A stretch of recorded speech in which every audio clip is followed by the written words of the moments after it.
Tough luck for India, tough luck for Mohammed Siraj. पूरी कोशिश करी सिराज ने कि डटा रहूं जडेजा के साथ अंत तक और फिनिशिंग लाइन तक लेके जाऊं टीम इंडिया को। बट क्या हुआ, एक फ्लाइटेड बॉल को अच्छी तरह से डिफेंस करने के बावजूद भी विकेट नहीं बचा पाया और बॉल जो है वो स्पन होके विकेट में जा गिरी और बेल डिसलॉज हो गई। आपने देखा होगा कि बेल ऐसी सिचुएशन में बहुत कम डिसलॉज होती हैं जब बिल्कुल नीचे की तरफ बॉल लगती है, लेकिन आपने नोटिस किया होगा कि बिल्कुल रूट पे ना जाके हल्की सी उससे 1 इंच पहले बाउंस, हल्का सा बाउंस होके वो रूट से थोड़ा सा ऊपर जाके लगी और बेल डिसलॉज हो गई। अगर वो रूट पे लगती तो शायद नहीं होती, ख्याल ये अलग डिबेट है। बट जितना भी हार्ड वर्क दोनों ने किया, चाहे वो तीन कहूँगा इनफैक्ट मैं, जसप्रीत बुमराह, मोहम्मद सिराज और रविंद्र जडेजा। जडेजा के क्या कहने, मतलब गिव अप नहीं करा जडेजा ने शुरू से लेके। पिछले मैच में भी नॉट आउट, सॉरी इनिंग में नॉट आउट, और इस वाली इनिंग्स में भी नॉट आउट। और बस कोशिश ये करी कि मैच जिताऊं, एंड तक टिका रहूं, जितना क्लोज लेके जा सकूं मैच को उतना लेके जाऊं। ले दे के दो ही तीन पार्टनर्स थे पहले। रेड्डी ने अच्छी, मैं कहूँगा थोड़ी सी लेकिन अच्छी, उसने उसने भी अच्छी पार्टनरशिप करी और साथ दिया रविंद्र जडेजा का। फिर बुमराह बुमराह ने भी 5 रन बनाए, 54 बॉलें खेली। 54 बॉलें खेलना is not an easy task जब आपके सामने इतनी अ, घातक बॉलिंग हो रही हो। और हर एक बॉल एक इवेंट थी अपने आप में। जब बुमराह, रविंद्र जडेजा खेल रहे थे, हर एक बॉल एक इवेंट थी। बट उस कंडीशन में सरवाइव करना और 54 बॉलें, ऑलमोस्ट पूरे 9 ओवर खेल के जाना, और एक अनलकी शॉट और बस वहीं पे विकेट अपना खो दिया। लेकिन बाद में जब सिराज आया तो ऐसा लग रहा था कि बस अभी विकेट गिरा, अभी विकेट गिरा। हाफ एन आवर जो है सेशन को एक्सटेंड करना पड़ा, टी सेशन को, बिकॉज एक ही विकेट रह गया था। तो अंपायर ने भी एक्सटेंड किया, उसके बावजूद भी विकेट नहीं गिरा। फिर ऐसा लगा कि अभी बस टी हुआ है और अभी गिर जाएगा।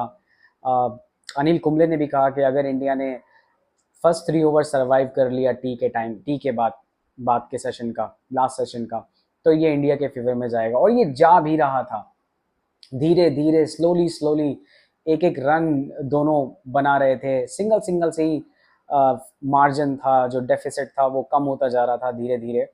बट एक अनलकी शॉट भी नहीं मैं बोलूँगा, बस वो किस्मत में नहीं था इंडिया के मैच जीतना। अगर वो बॉल्स इतनी स्पिन ना होती और विकेटों में ना लगती तो शायद एक अलग सिनेरियो होता।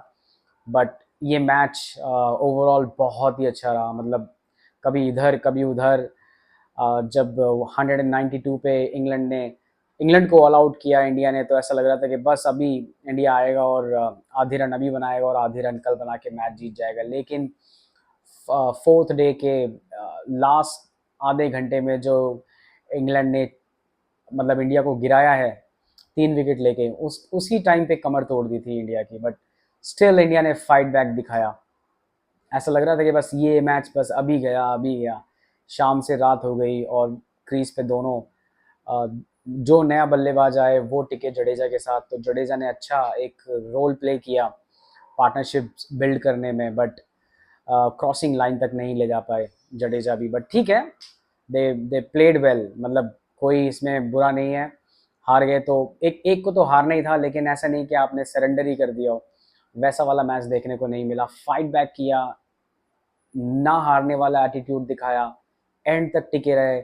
और एक लग रहा था इंग्लैंड भी फ्रस्ट्रेट हो रहा है, इंग्लैंड भी विकेट लेने को तरस रहा है।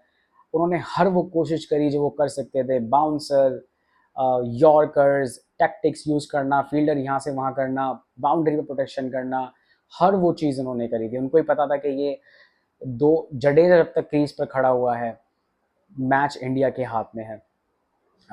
और अभी मैंने अपने किसी फ्रेंड को बताया कि क्या, उसने मेरे से पूछा क्या सीन है, तो मैंने बोला अब सारी गेम सिराज के हाथ में है। अगर सिराज खड़ा रहा तो ये मैच इंडिया के हाथ में है, लेकिन ऐसा हुआ नहीं, मुमकिन हो नहीं सका। सिराज ने भी पूरी कोशिश करी।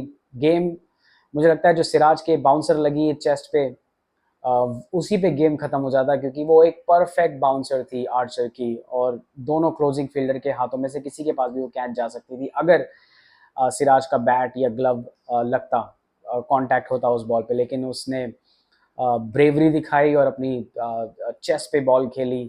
थोड़ा एक ट्रीटमेंट भी हुआ हल्का, बस उसी ओवर में, उसके नेक्स्ट ओवर में ही बशीर ने, जो कि इंजर्ड हो गए थे फर्स्ट इनिंग में, वो आया बॉलिंग करने और उसने 5 एक ओवर में बॉलिंग करने के बाद जो फाइनल विकेट चाहिए था इंग्लैंड को, जो लास्ट विकेट चाहिए था, जिसकी होप इंग्लैंड काफ़ी टाइम से कर रहा था, वो उसने दिलाया।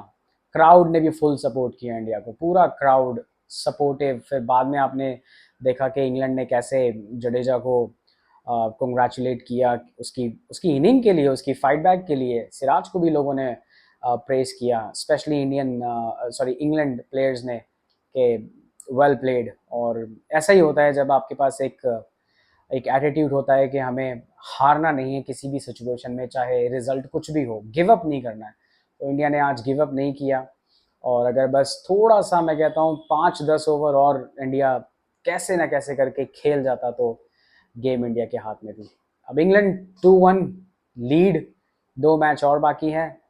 अगर इंडिया को सीरीज जीतनी है तो आने वाले दोनों मैचेस को जीतना होगा, तभी वो 3-2 से सीरीज जीत पाएगा। ड्रॉ करना है तो आपको पता ही है, 2-2 और 1 मैच ड्रॉ हो, तो मतलब हम तो उम्मीद यही करेंगे कि इंडिया दोनों मैच जीते और 3-2 से मैच सीरीज जीत कर आए, और उसका बहुत ज़्यादा इफेक्ट पड़ेगा WTC की पॉइंट्स टेबल पर। तो जो होना था हो गया, बैड लक है, सबने ही अच्छा खेला। थोड़ा सा सेकंड इनिंग में इंडियन बैट्समैन प्रेशर में आ गए, या कह लीजिए आपके करुण नायर का जिस तरीके का डिसमिसल था, या शुभमन गिल का जिस तरीके से डिसमिसल, KL राहुल का स्पेशली अंदर आती बॉल पे वो आउट हुए हैं, तो उसमें भी आप कुछ नहीं कह सकते। बॉल काफ़ी अच्छी बॉलिंग कराई है इंग्लैंड ने, नो डाउट, उसमें पूरा क्रेडिट जाना चाहिए। एफर्ट्स उनके बहुत अच्छे थे। 193 was not a big target, but इतना इजी भी नहीं था। और बॉलिंग में जो रिदम वापस आया है इंग्लैंड का, उसी ने ही ये मैच इंडिया के हाथ से निकाल दिया। अगर कल 3 विकेट नहीं गिरे होते, या फर्स्ट सेशन में आज के 3 विकेट नहीं गिरे होते, फॉर दैट मैटर बुमराह नहीं आउट हुआ होता, इफ एंड बट्स तो लगे ही रहते हैं ना, लेकिन फिर भी हम कैलकुलेट करेंगे, इफ अगर बुमराह का विकेट नहीं गिरा होता तो शायद गेम की सिचुएशन को कुछ और होती। But tough luck, well played India, congratulations to England. Let's see अगले मैच में क्या होता है, और कोई भी अपडेट्स होगी इस दौरान तो आपके साथ ज़रूर आऊँगा। इंडिया पाकिस्तान तो क्रिकेट हो ही नहीं रहा, लेकिन पाकिस्तान के क्रिकेट की कोई भी खबर होगी मैं आपके साथ तुरंत शेयर करूँगा। और भी कोई भी अपडेट्स चल रहा होगा तो ज़रूर मैं वीडियो के थ्रू आपके साथ शेयर करूँगा। अगर आपको मेरा चैनल या मेरी वीडियोस पसंद आ रही है तो प्लीज़ उसको लाइक करें, चैनल को सब्सक्राइब करें, और अपना सपोर्ट दिखाएं कि आप भी सपोर्टिव हैं।